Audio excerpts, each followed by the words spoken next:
বন্ধুরা দেখো আকাশের কি অবস্থা। বিকেলবেলা উঠেছিলাম একটুখানি ভিডিও বানানোর জন্য, তো ভিডিও বানানো হয়েছে, তো ফিল্টার ভালো আসে ইনস্টাগ্রামে, তো ভাবলাম একবার ভিডিও করেই নিই।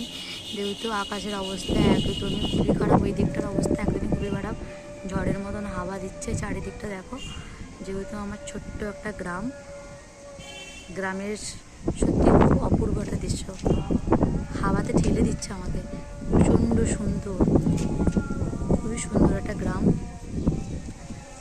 এই দিকের মেঘটা দেখো, ফোনেতে তো ভালোভাবে হয়তো বোঝা যাচ্ছে না, খুবই কালো, এই দিকটা পুরো কালো অন্ধকার, এই দিকটা তো পুরো ঘন অন্ধকার হয়েই একদম এসছে, ওই দিকটাও হয়ে এসছে। একটা জোর হয়তো বৃষ্টি একটা আসতে পারে, সম্ভাবনা আছে, ঝটকান একটা হবে।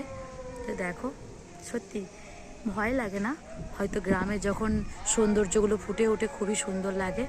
তো ওখানে আমাদের আছে চণ্ডীতলা, আর এখানটা আছে আমাদের পঞ্চানন্দ, যেহেতু আজ একটা বিয়ে বাড়ি হচ্ছে, এখানে লাইটটা বেশি পড়েছে, চারিদিকটা খুবই সুন্দর।